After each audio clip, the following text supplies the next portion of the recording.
'Tis the Law has a 4-length lead. He's left the others behind.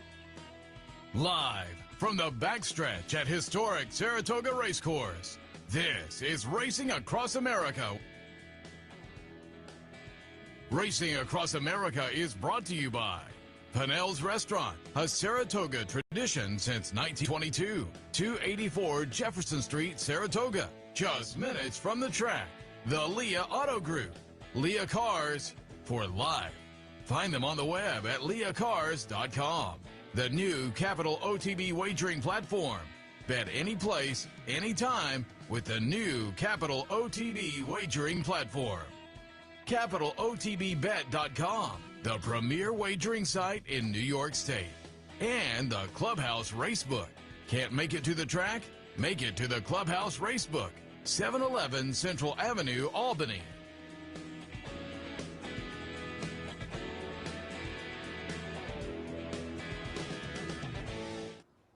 Welcome to the Wednesday edition of Racing Across America. Brian Nadeau with you as we kick off week 3 here at Saratoga Race Course. We're quickly getting in the middle of this meet. It goes by quick up here. A little cool overcast day here on Wednesday. I think we're going to be okay with the weather. Could be an issue tomorrow, but we've got an exciting renewal of the Grade 2 Honorable Miss and a prep for the Grade 1 Ballerina on Traverse Day. So in a quick second, I'll bring in Neil Pessin, who's going to start the heavy favorite Bells the One. We've also got Dave Grening of the Racing Forum coming up at 10:20 to talk about past and upcoming stakes and look ahead. And then Mike McAdam from the Schenectady Gazette is going to join me at about 10:40.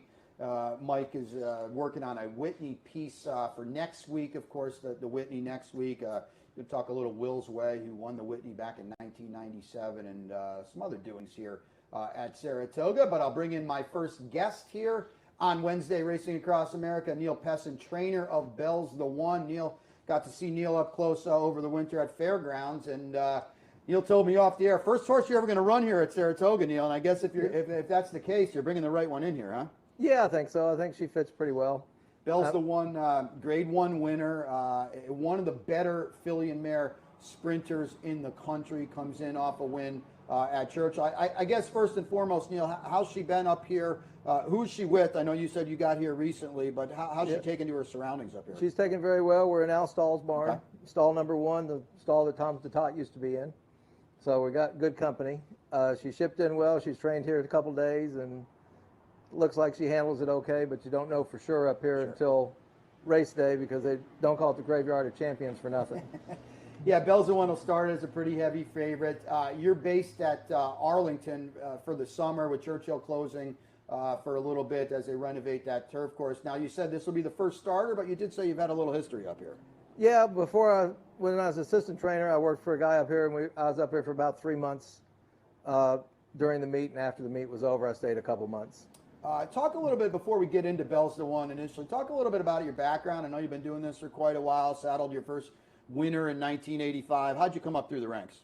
My dad was a veterinarian, and we actually built the Kentucky Training Center in Lexington and had a breeding farm before that, and been around horses since I was growing up. Worked on the farm, worked at the training center, and I was going to pre-vet school and worked on the racetrack one summer, and Dad told me to get out of my system, so I'm getting close. Some 35, 40 years later, you're still working on that. Yeah, but it's getting closer. Bells the One took you to your first Grade 1 win. We're going to bring up the video of the Derby City. Now, this was last September on Derby Day. Obviously, Churchill postponed the Derby until September. You're going to see her here. She's late arriving, actually, and in the red and blue silks of Bob Lothenbach. Neil, it was a long time coming, but talk about winning your first Grade 1 here. She's coming into the picture now with a filly for Bob, who I know you've kind of had a special thing going too. Yeah, she, I know it's supposed to mean a lot winning a Grade 1, but I was more happy for the filly than for me, because I still don't think she gets the accolades that she should. She shows up every time. She's run against the best in the country, and she always gives it her all. And even like in the Roxalina, she was third choice. You know, we beat Wisconsin 2 out of 3 times before that, and we had a bad trip in the Derby City this year.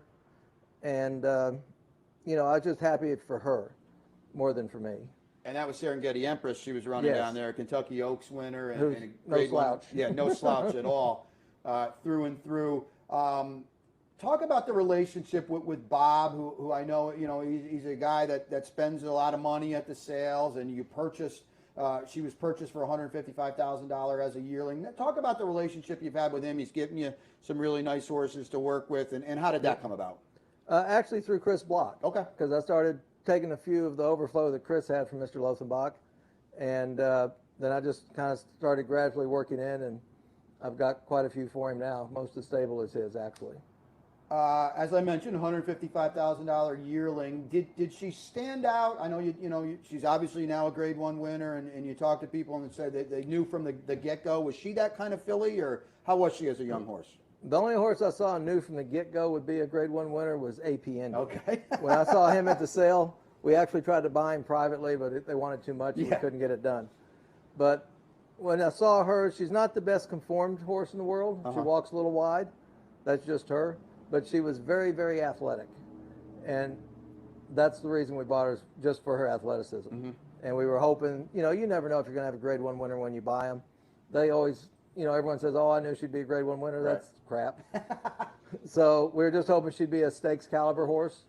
But you don't know that either until you get them going and actually race them. Right. Now, we'll bring up footage of the Roxolana, and you mentioned kind of the versatility and the athleticism that she has. I know you, regular rider Corey Lanner, you instructed him to keep her a little closer that day. She had a penchant, as we saw in the Derby race, of coming way back. Here she is, the 4 again, a lot closer, and I think that was probably a key. You mentioned Sconson for the Foleys. I mean, she's a crack sprinter as well. Yes, she is. Was that the plan? Yeah, the plan was twofold. One, in the Derby City, they went very slow the first quarter. They went in 23, which for these fillies is extremely slow. And she was way back. And then she got stuck on the inside, which she prefers being on the outside when she comes down the lane, or at least outside the horse she's going for. And so I told Corey, I said, don't let her get way back, and be sure you're on the outside. So around the half-mile pole, between the half and the 3/8 pole, he was stuck between two horses. There's 3 horses abreast. He's in the middle, and he kind of let her suck back a little bit and come around, and that was a key move, I think, that he made in there. I'm sure you've looked at the race today. There seems to be some speed in there today. How do you see it, and do you target anyone and say, hey, this is the gal we've got to beat, or we've got to look out for her? No, I kind of think they have to beat me. So, I mean, I hate to be cocky about it, but I just think I have the best horse in the race. And if she handles the racetrack and the shipping, which it looks like she has so far, then I think she'll be tough to beat. I think Rob's filly may scratch. Yes, that's what I heard. Sadie Lady. Yep. Yeah, Sadie Lady. So it leaves 2 speed horses in there. Right. Elmer on the rail and Honey something. Right. And I don't know. I'll leave it up to Corey. If they go slow, I don't want to be too far back again. Sure. Yeah, he knows her well. He knows her well, and when you turn for home, get her to the outside. Obviously, in the perfect world, I'm assuming you hope to come back here in a little over 4 weeks for the ballerina? Probably not. Okay. Probably not, because I'm trying to space the races a little bit, and I'm pointing to the Breeders' Cup.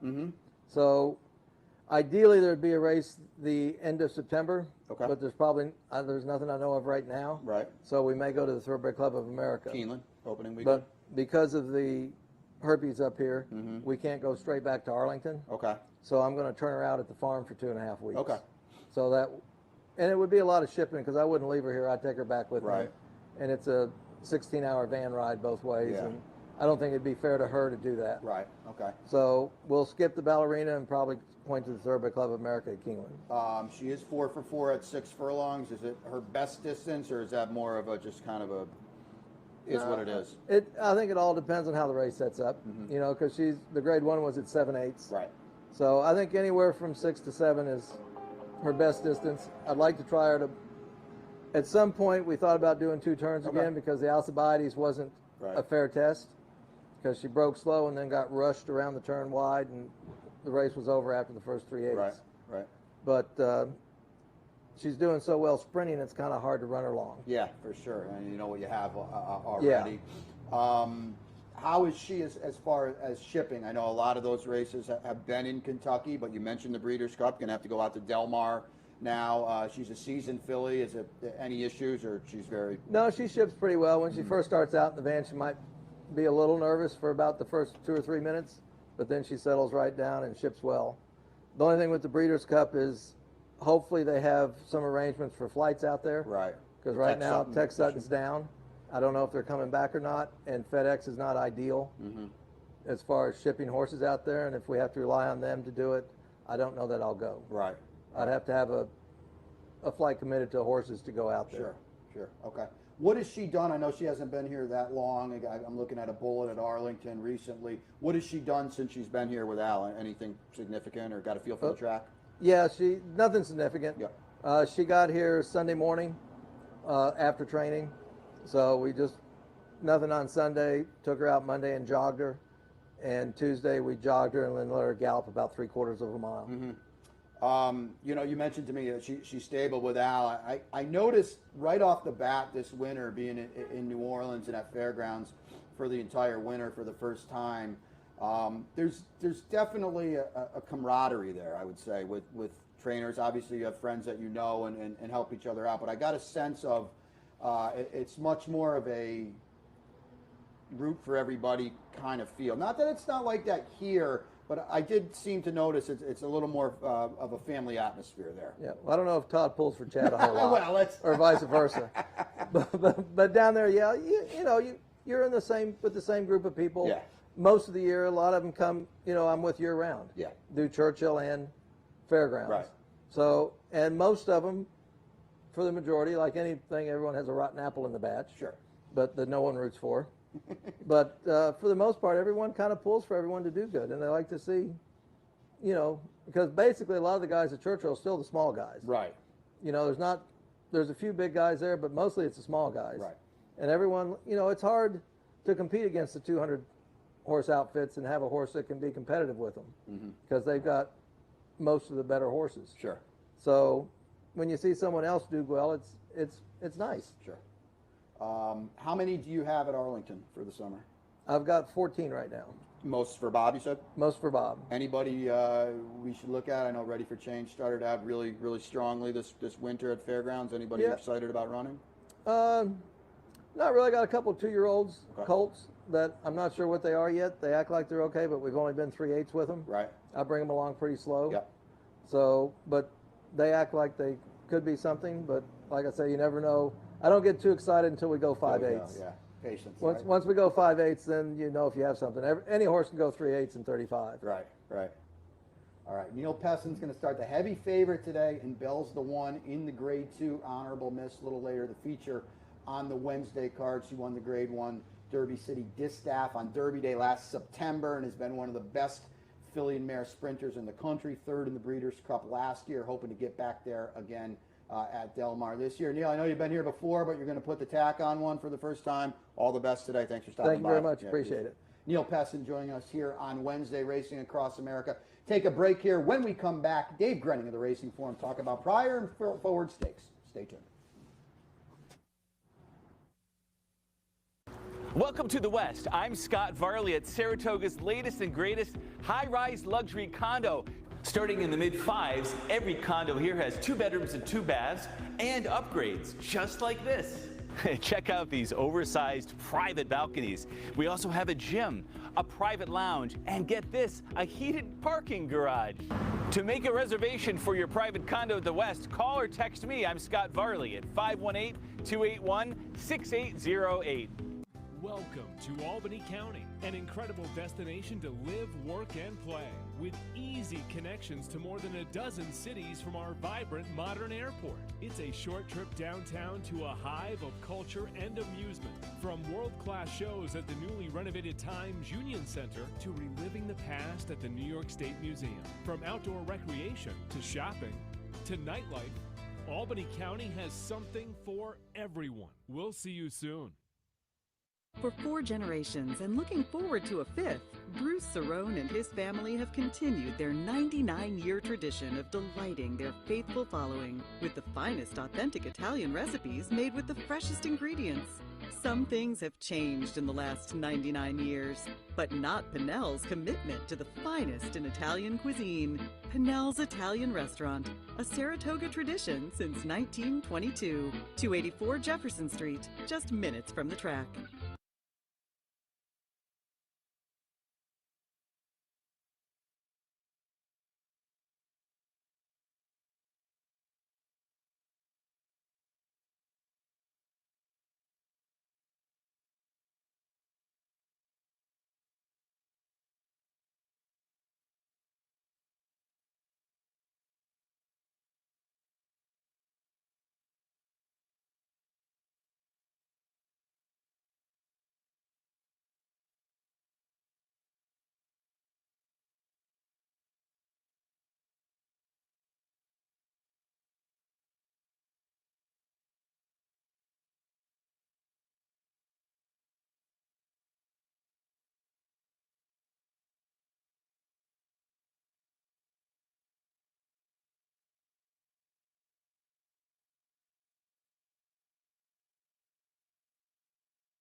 Welcome back to the Wednesday edition of Racing Across America. Brian Nadeau here with you on what's turning out to be a really nice day here in Saratoga Springs. A little on the cool side, but I think the rain's going to hold off, and we should be fast and hopefully firm, and no issues on turf, I don't think, today.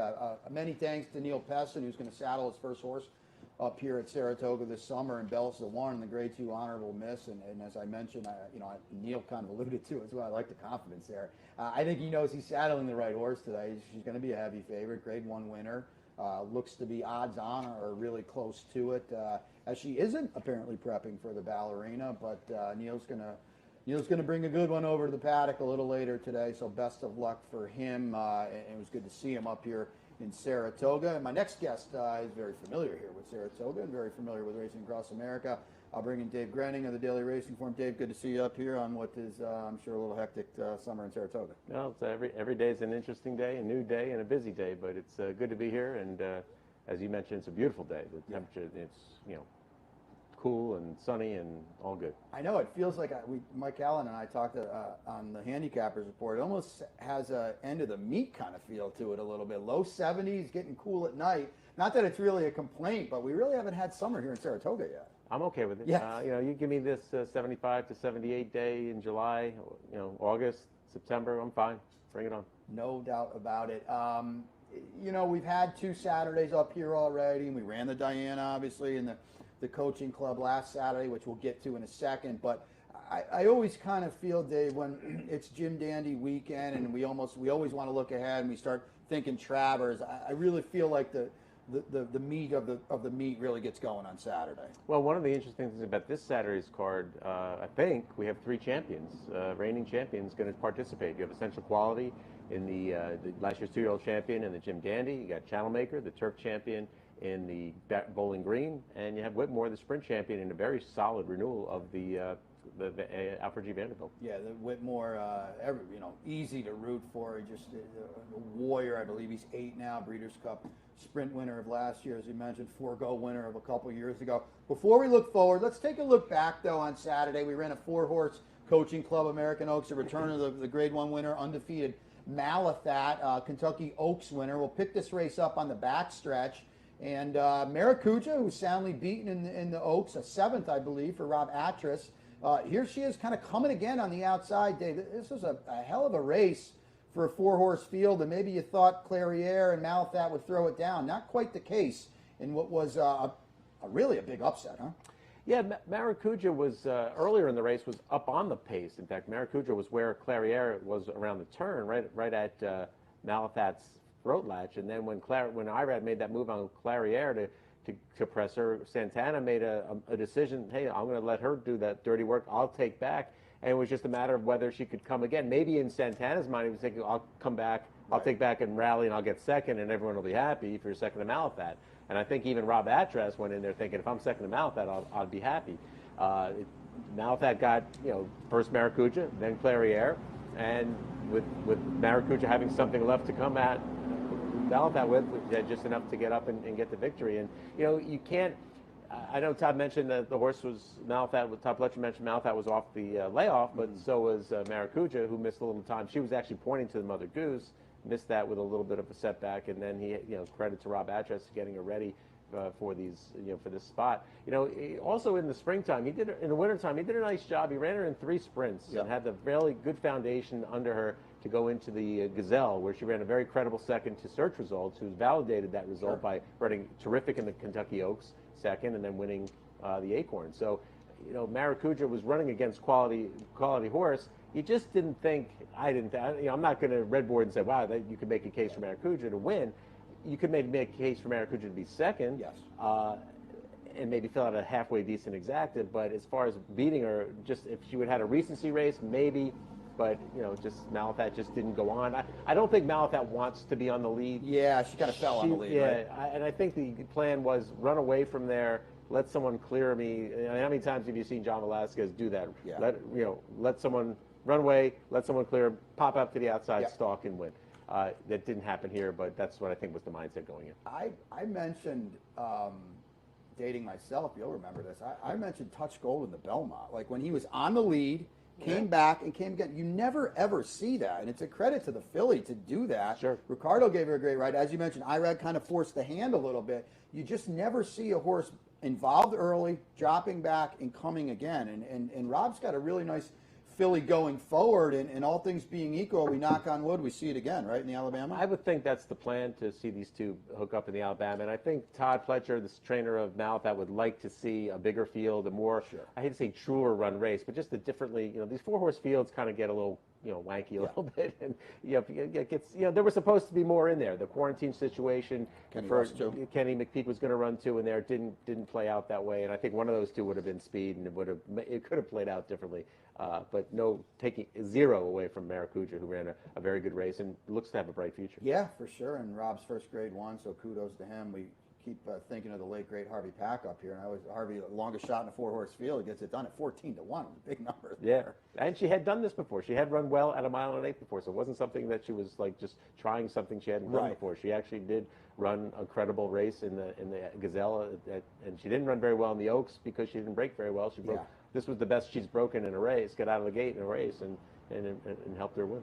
We'll look ahead now to Saturday. Let's bring up footage of the Belmont Stakes, Essential Quality, kind of validating that 2-year-old form, and everybody maybe thinking he's the best 3-year-old in the country. And here it is, throwing it down with Hot Rod Charlie, the Godolphin Blue on the outside with the white blinkers. He returns on Saturday in the Jim Dandy, which is pretty cool in and of itself in an era where, these horses don't run all that much.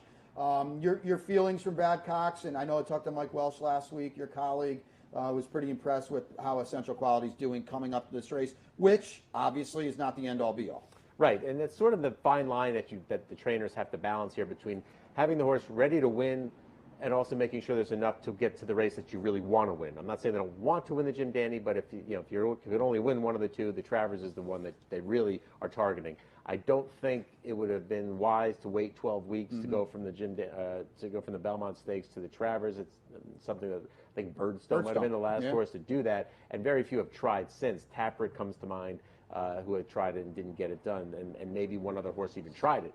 So this is the prep to get to that race, and you want a good race, but you want to make sure that you have something to build on for the Travers. The horse has been training fine. I haven't seen any holes in the horse, and there's been enough of a freshening. He ran hard in the Kentucky Derby, and he ran hard in the Belmont Stakes, and it was nice to see, I think, even though the horse was disqualified, to see Hot Rod Charlie come back and validate that you can run that hard and still have something left to come back. And Hot Rod Charlie did that, and Central Quality needs to prove that too. But at least we've seen that it can be done. I know they're going to draw later today. We know Masca Parade, who's a really nice up-and-coming 3-year-old for Al Stahl, Indiana Derby winner. What about the rest of the field, Dave, and how it's shaping up? I have 6, if what they've given me is accurate, alphabetically. With Dr. Jack, 3rd in the Pegasus. Central Quality we talked about. Keep me in mind. A stakes winner from a 2-year-old who ran in 2 of the 3 Triple Crown races, 4th in the Preakness, 2nd or 3rd in the Ohio Derby to Mass Parade. Mass Parade, risk-taking, who won the Withers, and then has kind of not really come back. And the horse that kind of interests me a bit is Weyburn. Weyburn, the Canadian bred, getting Irad Ortiz. I just learned that this morning from Jimmy Jerkins. This horse won the Gotham, 4th in the Jim in the Wood, had really interruptions in his training and racing patterns this winter and into spring. I think since he was going to run on the Peter Pan, and then he got a little bit of foot issue, I believe, and then they went into the Pegasus, and he ran a very good second to Mandaloun, and Mandaloun backed that race up too in the Haskell. So I think this horse has taken some steps forward. And with Jimmy Jerkins, the horses do seem to improve as the years and then the years go on. And this horse interests me a bit from the standpoint of he needs to prove which way do we go from here. Are we going to prove ourselves worthy of the Travers, or do we prove ourselves a cut below and we have the fallback of the Queen's Plate a week before? Talk a little bit about Masca Parade too. I feel like maybe he's a horse that isn't on everyone's radar, as he's, I don't want to say taking the road less traveled, but I think he is the vintage second half 3-year-old. I was at Fairgrounds this winter. He shouldn't have been DQ'd up for the win, but he did, and he's taken it and run with it. You were in Louisville for the Derby. He was awesome that weekend. He backs it up in the Indiana Derby for Al. Coming out of that other than victory at Churchill on Derby Day, it seemed like this would have been a horse in a lot of other people's barns that would have shown up in the Preakness 2 weeks later, because everybody from the Derby kind of falls away. You get a handful, less than a handful of Derby horses coming back. There wasn't a strong contingent of, new shooters coming out, and you could have made a case off that number that he ran and the way he ran that he could have come back in the 2 weeks in time. But a little more conservative connections, and they went to Ohio Derby, and it was a good race. This wasn't an Ohio Derby where there was one standout and 6 or 7 or 8, just also runs. It was, King Fury was solid. Keep Me in Mind, it was solid. And Promise Keeper from Todd Pletcher out of the Peter Pan was a solid horse. So he beat a good field. Thought he was a little green there in the stretch, but, this just comes with experience. New track over there, and it was a solid effort. So the number came back good, and certainly fits in the spot. And as you kind of hinted at with Essential Quality, not squeezing the lemon too dry, if there's a right time to catch a champion and a Belmont Stakes winner, it's probably on Saturday. I would think so. I would think that this is the race that they've gotten the tank back to, say, 85-ish%, where these other guys, they have a recency race, an edge in that department, and they sort of need to prove themselves. This is the race. Yeah, they'd like to get to the they want to win the Travers, but they got to get there first, and they have to prove themselves in this race to get to the Travers. Essential Quality has nothing to prove. No. He's a Travers horse, and this is the pattern they took. This is the path they took to get there. Just off the beaten path a little bit. Have you talked to Brad? I know after the Haskell, he mentioned, well, maybe we'll try to keep these two apart, being Mandaloon and Essential Quality. But you've got Juddmonte, you've got Godolphin. Has he given a feel? Has he updated that stance of maybe keeping them apart? In reading between the lines of what he says, and I have the feeling that he would like to run Mandaloon in the Pennsylvania Derby. Okay. If Juddmonte says, like, if Essential Quality doesn't do very well, or Juddmonte sees a race that's, I'm not that impressed by it, Juddmonte may say, you know what, let's go. If there's no reason not to run Mandaloon, let's do it. If there is, hey, Essential Quality wins by 5, and he's really razor sharp, let's catch him. We have another option, and we can catch him when the money's really on the line in the Breeders' Cup. I guess it's just a typical Saturday in Saratoga when we're talking about a Grade 2 race, and by the way, there's a Grade 1 on Saturday with the Breeders' Cup winner and Whitmore, who just keeps on keeping on. The Vanderbilt's coming up extremely strong. Whitmore, Mischievous Alex, and Firenze Fire. Those are the 3 that headline it, and then you have some under the radar type of horses that are solid too. But here's a Miles Ahead, who just won the Smile at Gulfstream. He's coming up here. I think he's going to run in Rusty Arnold's name. That's probably more logistical thing than anything else. But he's an interesting horse. Lexingtonian, Calumet. How many times have Calumet come up here and won? Or in New York, won a race at a big number where you're thinking, that horse was second in that 45-1 in the Churchill Downs, Grade 1.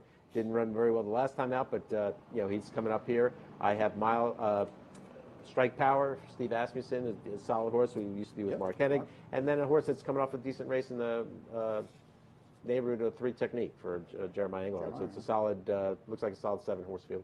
And that'll get, in the perfect world, everyone to the 4-go later in the meet as well. I know you rode up the Stallion Series Stakes today. The mile, 3-year-old New York Red's going a mile on the inner. Pretty solid group. The kind of getting that gangs all back feeling. I think you quoted Tom Morley, the trainer of Ocala Dream. We're going to bring up that race last time, the Belmont race that he won. And Tom said, basically, this is my Kentucky Derby for this horse. Everybody's back here today, and it looks like a pretty compelling renewal, Dave. It's a solid race, and as you mentioned, I think 5 to 6 of these horses today ran in this particular race, and Ocala Dream got a very nice trip in here, and I think what Tom was alluding to, he thinks that this horse should be better up here, the true two-turn race. He liked his race last year when he was 4th, but he got beat 2 lengths. He liked the education the horse got in that spot, and I just think that he was obviously very pleased with this performance, but he thinks that the horse, the conditions of this race, the 2-turn mile, fit him even better. He's going to have to hold off again the horse that's coming on the outside and Step Dancer. And I'll tell you another horse who ran really sneaky good in this spot and now goes out for a new trainer is Barrage. Yeah. Barrage ran in a 16 claimer at Gulfstream and got beat. And then when they felt those connections felt, bold enough to run in the Stallion Stakes as a maiden, not a maiden special, coming out of a maiden 16, and the horse ran 3rd, just gave way late in that spot. He's got trainer change to Danny Gargan. Not a private purchase, right? Not a private purchase, just a trainer change. Okay. I think the horse had shipped into his barn, and I think Danny was interested in getting the horse. Yep. And they were like, well, we don't want to sell him, but we'll give him to you. We'll move him over to you. He put blinkers on him. The horse is trained very well. And you get switched. You get Irad Ortiz Jr. on that. So interesting runner there. And no disrespect to Armando De La Cerda, who did very good with Midwest Thoroughbreds back in the day. This is a seismic trainer change. We know how good Danny is at moving these kind of horses up. Yeah, and he's had enough time to work with them and get a couple breezes in, and he's pretty excited about what he's seen. The feature today is the Honorable Miss, and we had Neil Pessin on, the strong, heavy favorite, and Bell's the One. Neil's first horse he's ever going to saddle here. Saddled his first winner 35 years ago, and now he gets to run one up here at Saratoga. I don't think she has to win. I will say this, though, after Neil sat in that chair and said, we're probably not coming back in the ballerina, I would think the screws are a little tighter than maybe a lot of us at least anticipated when we're always looking ahead at the Saratoga Stakes schedule. So she's going to be a handful here. But I've got Lake Avenue here in the bed of roses. We're going to bring her up, the Godolphin Blue here, in what was a really game effort. Dave, she was awesome in the Demoiselle at 2. Didn't really come to the party at 3. But I think she's down inside here, the 1. It seems like Bill's got her going the right way. And on her day, she's pretty darn good. She's a solid sort. I wonder if the 6 here is a little short for her. That would be my one concern. I know she ran at 6. She ran 6 in her career debut. I think in this particular spot that we're looking at now, she makes this early move here, probably earlier than they wanted to, but it was there. I mean, You're not going to give it up. And she gets to the front, she makes the lead, and then she gets run down by a filly that has run some. The Estilio Talentosa run some hot and cold races. Right. I know she ran very well in Barbara Fritchie in February, and then not so well, I think, either subsequent to this race. But Lake Avenue ran a solid race in a day that the rain just came, and just really created a mess of a racetrack, and again having to go to the inside, move a little earlier. I just again wonder if the 6 is a tick short for her. One horse that interests me a little bit here is Reagan's Edge, who's run up here in the Victory Ride, was last year to Frank's Roquette. I'm sorry, the Prioress to Frank's Roquette was solid. She ran against Victory Ride in the Victory Ride at Belmont and ran a solid effort. And she came off a long layoff.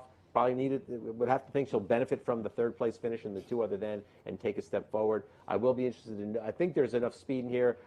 Don't have the scratches yet. Don't know if you've seen them. She's coming out. Sadie Lady, I don't know if she's coming out or not. Yeah. Talked to Rob on Sunday, and he was like, we're going to look it over. They had plenty of time, but I know that Brett Calhoun's horse is running here. She's scratched out of she's already here. So I think there's enough pace in here that should help Neil's filly. Yes. I also think it'll help Lake Avenue, and I don't necessarily think it'll hurt Reagan's Edge, who I think might get a stalking trip and could potentially get first run on the 2 that we just mentioned. Yeah, haven't seen the scratches. I talked to Rob yesterday. He kind of alluded that who's the only one out right now? Okay, Sadie Lady is out. Okay. So, but as Dave mentioned, you got Ain't No Elmer's, who only knows one way to go. Honey, I'm down Good. Inside. Honey, I'm Good's got to go as well. So, right. Yeah, and I think, getting to Lake Avenue, if she gets run off her feet a little bit, it's probably not the worst thing in the world either. She can maybe settle, get outside. Sure. But she's one of those fillies that, as you said, 6 could be a little sharp, and then the ballerina, obviously, 4.5 weeks, I guess, from now, is probably the goal. Cherie DeVoe was one of those other trainers I talked to. She's shuttling back and forth to Ellis, and the majority of her horses are in Kentucky. But yeah, she's another horse that second off the layoff, didn't really fire last time, but again, probably wasn't too concerned about firing with bigger races down the road. Sure, I mean it's a nice pot they have there, but it's a means to an end. So you get started in that allowance race, you want a good effort at, and you want to see the horse move forward off of it, and it looks like based on the workout at Keeneland on the 21st that she has, and just an interesting price play there. A horse that I think would like the 6, maybe potentially better than Lake Avenue. Yeah. But again, we're all trying to dance around Neil Pessin's filly. Bell's the One, who looks like she's got a great post, good setup, perfect, and but unbeaten at the distance. Yeah. Everything sort of points to her, but it's Saratoga. Everything pointed to Malapat Saturday. Well, as we come full circle. Yes, that's a great point. Neil was very confident, but Dave said it perfectly. Before I let you go, Dave, I know Life is Good is up here, arguably the best 3-year-old in the country this winter. Big wins for Bob Baffert. Now with Todd Pletcher, hasn't run since scratching off the Triple Crown Trail, I believe, in March. He's with Todd. I know Elliott Walden maybe mentioned the Jerkins on Travers Day. Have you seen him? Any other reports to note? Saw his work the other day. Is a little bit foggy early in the morning. He does come out first thing. It was his first work here. He had worked 3 times at Keeneland. He does seem to, he moves well, nice moving horse. He's got a couple more weeks to get some more works in. If they feel that that race comes up a little too close or too hard, there's other options. There's the Smarty Jones, I think 4 days before at Parks. I like what Parks did this year. Instead of putting these races on Labor Day and having these horses have to wheel back in 19 days in the Pennsylvania Derby or Cotillion or whatever, as they moved it to Travers Week. It's the Tuesday before the Travers, those prep races that they have, and it's a good idea. They're not really going to get the same horse. You're not competing necessarily for the same horses. But I think, look, this horse is a Grade 1 horse. They'd like to run him in the Allen Jerkins if he takes them there. Well, you said it perfectly. If he takes him there, I mean, obviously he hasn't been out for a while. Little minor hiccup, new trainer as well. Right. I mean, so you kind of said it there. Are they not he's going to take him there? They're not rushing to get. I don't think they're saying, hey, let's get there. Yeah. Obviously, the fact that he's here is with the idea of running in Saratoga. Hopefully, that the horse can each week show them more and more in the mornings. It's only July 28th. Those races are August 28th. Yeah. He's got a month to do it. He's got a good foundation on him at Keeneland. I don't see why he wouldn't make it, but you never know. Yeah. Things happen. 4 weeks is a heck of a long time in horse racing, huh? 4 years. Yeah. DG, I appreciate it. Dave Grening, Racing Form. I always like to say Seth Merrill's a hardest-working guy in racing. You might get a few more first-place votes on that. I know your days are pretty long up here. So thank you for taking the time to stop over on a busy Wednesday. Dave Grening, will have him back here later in the meet. Second break here on the Wednesday edition of Racing Across America. When we come back, Mike McAdam is connecting with Gazette. Stay tuned.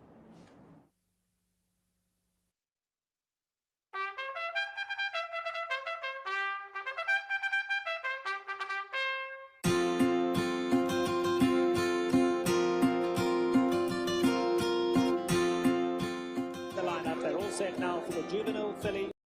Turf, 14 of them off the track. Deal sent on their way. And of the dance on the outside, broke a little sideways with Pro KK, but meanwhile it's going to be stopped. But running on now, and Somali Lemonade's got 8 to make up. They come to the top of the lane. Stop Shopping Maria's got a lot left. Stop Shopping Maria goes on. Sweet Cat is right there. Hard not to like. Royal Body is running on. Past the 8 ball way comes. Stop Shopping Maria. Fuller on still under a hand ride as they come to the 16. Stephanie's Kitten coming out late. Yes, Stephanie's Kitten coming fast. Stephanie's Kitten. Stop Shopping Maria. Stephanie's Kitten's water.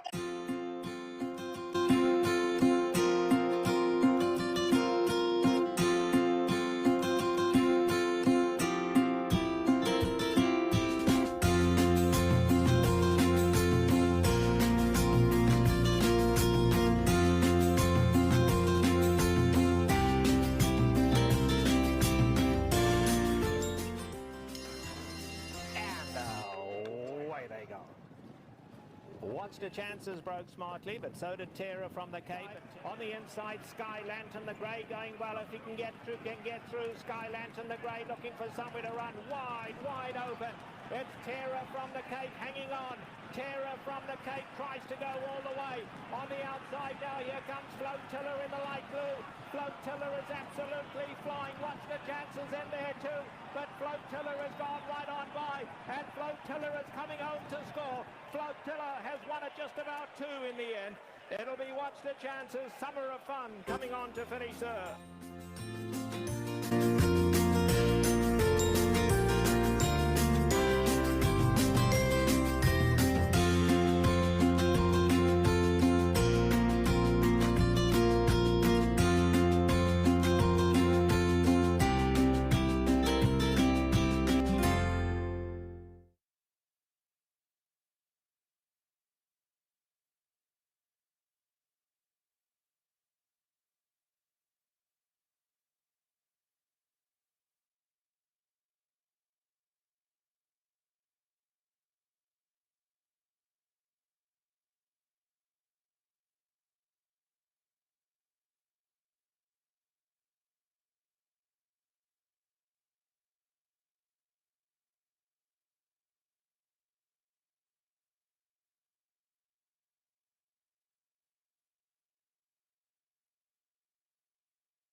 Welcome back to the Wednesday edition of Racing Across America. Brian Nadeau with you. Thank you to Neil Pessin, trainer of Bell's the One, heavy favorite today in the Grade 2 Honorable Miss. And thanks as well to Dave Grening, DG from the Racing Form, doing the backstretch, early morning stakes previews, recaps, doing all sorts of it.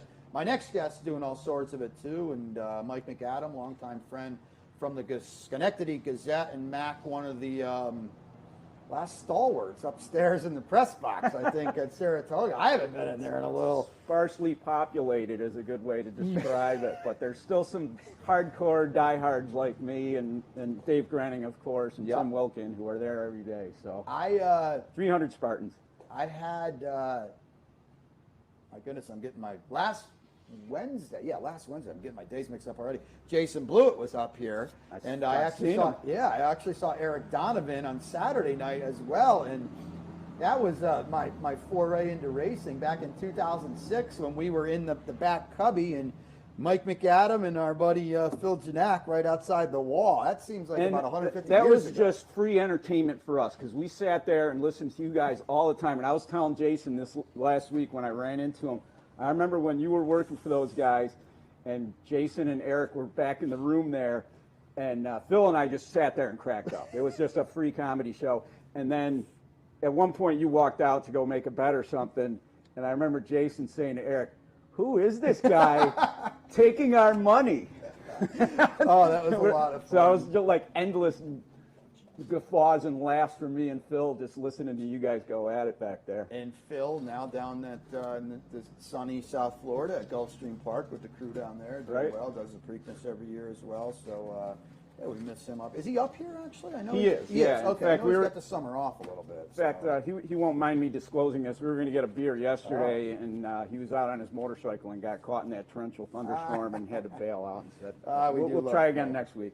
I believe his daughter just graduated, right? She did. Yep. So, but you're working up here, and I know I wanted to have you on because I know the Whitney's not Saturday; it's next Saturday. Right. But it's one of the signature races of the meet. I would think it's a 1-1A to the Travers, and I know you're working on a piece with Will's Way, one of Jimmy Bond's first great horses. Travers winner in '96. Let's bring up the '97 Whitney. And if this is a little before your time to the audience, the younger generation, I was just starting in racing. Back in the day, Will's Way with the light white and blue. I mean, this is Skip Away. This is Formal Gold. And these horses, not only did they throw it down, Mac, but they threw it down running about 125s, 126s on the buyer scale. What do you got working for the Gazette and Will's Way? And this is just I love watching races like this. This was the glory in my I was watching this morning a couple times, and it never gets old. It really doesn't. And you already mentioned Skip Away. He finished third behind Will's Way, not only in this race, but in the Travers the year before. And that horse is in the Hall of Fame now, of course. The duel really gets fully engaged. I think we're right around when they're about halfway through the turn. I mean, they're Formal Gold on the lead, right? And Will's Way stays outside the whole way, and you'll see him kind of get on even terms. I think it's about halfway around the turn, and there's just not. You talk about a ding dong, head bobbing battle all the way to the wire, and Will's Way just kind of gets the bob advantage right before the wire, but nothing separating these two. And then Skip Away just couldn't. He actually fades back. I think he finished 6.5 behind Formal Gold eventually. I mean, he obviously he's in contact here, but these two just talk about a battle. And both jockeys kept looking behind them, thinking maybe Skip Away was the one.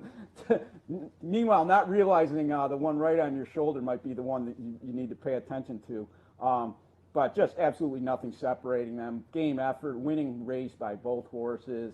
You got two Hall of Fame jockeys, Jerry Bailey on Will's Way and Kent DeSormo on Formal Gold, and obviously gets a little advantage, probably 3 strides from the wire, but that just doesn't get old. That's one of those classics that you just go back and you know what the outcome was, but it's compelling every time you look at it. Yeah, and Formal Gold was on a 3-race streak where I believe he ran a 124, 127, or 126. So that's when horses ran fast. Those are ridiculous numbers that you just don't see anymore. You don't see him at all. Would win the Breeders' Cup Classic by about 4 lengths. You don't see him, and these horses wheel back.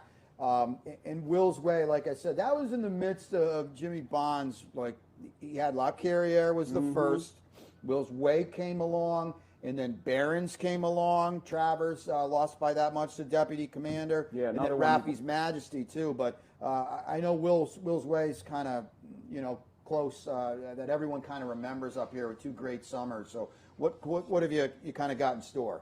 Well, I'm going to talk to Jimmy probably tomorrow morning. I want to give Joanne Pepper a ring over at Old Friends at Cabin Creek in Greenfield Center. This story came up on my radar in the wintertime when they had to put Will's Way down, just from the infirmities of old age. He's been over there for a long time. He was, you know, the absolute star of Old Friends in Greenfield Center for a while. Just, you know, Whitney, Travers. I think he had over $1 million in earnings. So he would have been 27, 28, I believe.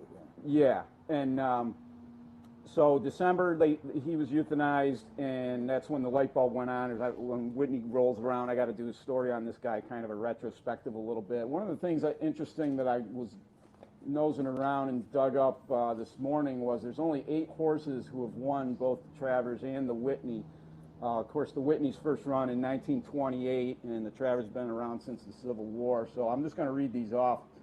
You'll recognize most of them. Medaglia d'Oro was the last one to do it, 0203. Lemon Drop Kid, 99 and 2000. Will's Way, Easy Goer, 1989. Ran both of them as a 3-year-old. Yeah. Java Gold did the same thing in 87. Ali Dar did the same thing in 78. And then you got to go all the way back to 40 and 41 when a horse named Fenelon won both of them. And then 830 won them both in 1939. Another interesting little note is Will's Way was sired by Easy Goer, who was sired by Ali Dar. So you got like a 3-generational thing going on there, which I thought was a little interesting little bit of trivia. We'll shift gears a little bit, but a horse that has certainly gotten a following, like Will's Way did. He's been doing it at 1 turn. Whitmore, back to battle in the Vanderbilt on Saturday. I talked to Dave Grening a little bit on what a heck of a field that it's coming up. A couple videos of Whitmore. We've got him winning the 2018 Forgo here, and I believe now an 8-year-old gelding, Mac. We'll bring that Forgo up. And first grade 1. Here's City of Light, by the way, the Pegasus World Cup winner. Will's Way, Whitmore, the 3 down inside a little bit. Ron Moquette has done a phenomenal job. The public loves this horse. Just keeps on keeping on, doesn't he? And, you know, I remember telling you, and I have no idea how many years ago this was, but when he kind of like pulled him back distance-wise and decided he was going to be a sprinter, I kind of became part of his fan club, and I've been keeping an eye on him ever since.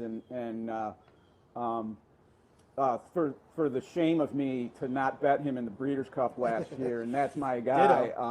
You know, really a missed opportunity when it should have been right in my wheelhouse, and so I have to admit to Well, I'll let you relive dropping the ball on that one. I'll let you relive it one more time. Great. Because, apropos, we've got that one queued up too. He's going to be in the the price afterwards too. Yeah, right. I think it was 18-1 that day.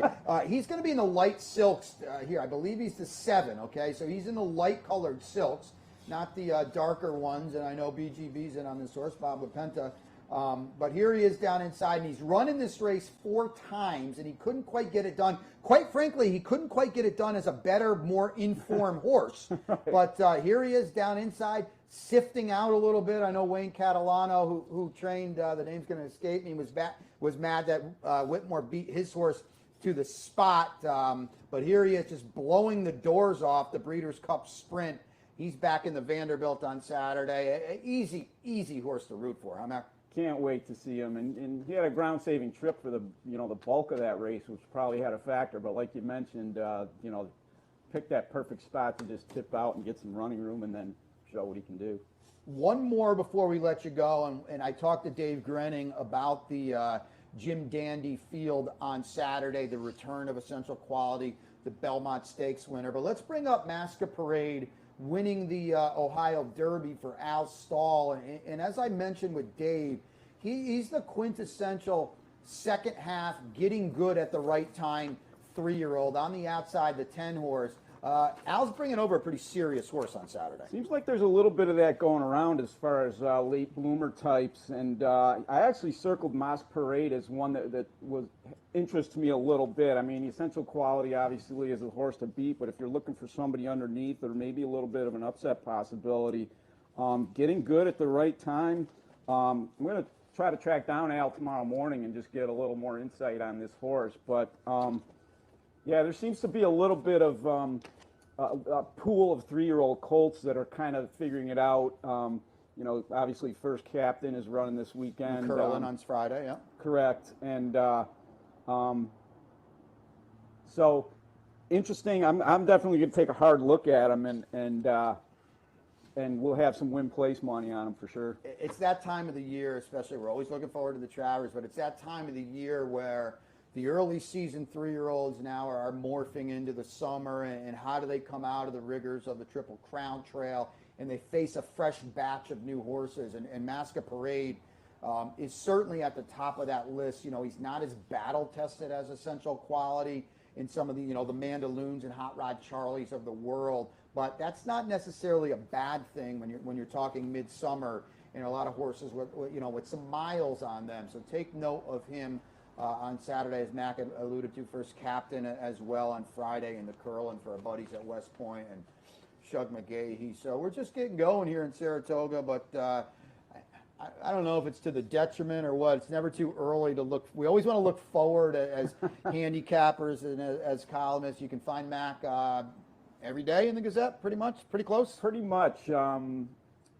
Tuesday might be a little light for me because I don't work on Mondays. I will say that this 5 racing days a week is kind of really cramping my style a little bit. I used to have those degenerate Mondays, so now I have to get very creative and use my imagination to figure out a race day, you know, getting it off as I am today. Well, I was going to say the word on the street here. Well, right. It's not even a wise guy pick right there. It's out there. Might be later today at the Paddock Bar, maybe a little King's Tavern as well. But longtime friend, Mike McAdam. Like I said, you can catch him, longtime sports writer, columnist for the Gazette, and he's up here doing the hard yards every day. Mac, appreciate it for you stopping by. Enjoy. Always good to see you. My pleasure entirely. We'll try to get you on later in the meet as well. We'll take one more break here on the Wednesday edition of the Handicapper of Racing Across America. Brain Nadeau with you. Stay tuned. We'll wrap it up when we come back. For 4 generations and looking forward to a 5th, Bruce Cerrone and his family have continued their 99-year tradition of delighting their faithful following with the finest authentic Italian recipes made with the freshest ingredients. Some things have changed in the last 99 years, but not Pinnell's commitment to the finest in Italian cuisine. Pinnell's Italian Restaurant, a Saratoga tradition since 1922. 284 Jefferson Street, just minutes from the track.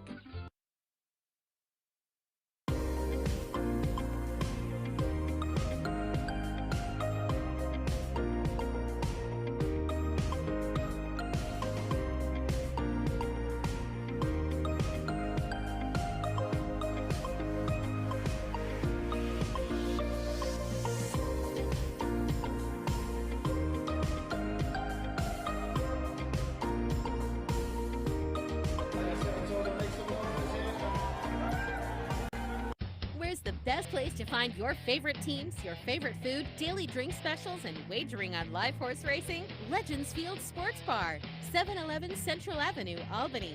Get your game on day or night with 75 flat-screen TVs, tournament-style pool tables, a private banquet room, and live horse racing. So if someone asks you, where's the best sports bar in the Capital Region? Tell them Legends Field Sports Bar, inside the Clubhouse Racebook, 711 Central Avenue, Albany. Welcome back to the Wednesday edition of Racing Across America. Brain Nadeau here to wrap it up. And you got to give a special thanks to everybody that stops by this set any day of the week. I know Seth is got Racing Across America on Saturdays, and you know, it's tough to get over here on a Wednesday at Saratoga, let alone a Grade 1 Saturday. So Neil Pessin Dave Grening and Mike McAdam of the Gazette. Just a big special thanks to everybody that takes the time to sit next to me and Seth on a live race day here at Saratoga. It's easier said than done.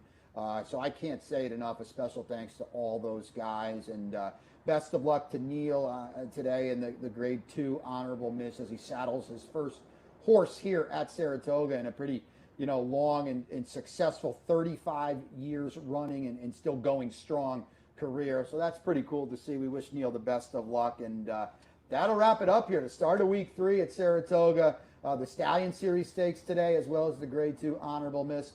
Thanks to everybody that participated, the guys in the truck as well. So I will be back here tomorrow morning with Anthony Mormino for not only Handicappers Report, but Racing Across America. Best of luck on a Wednesday at Saratoga. Take care.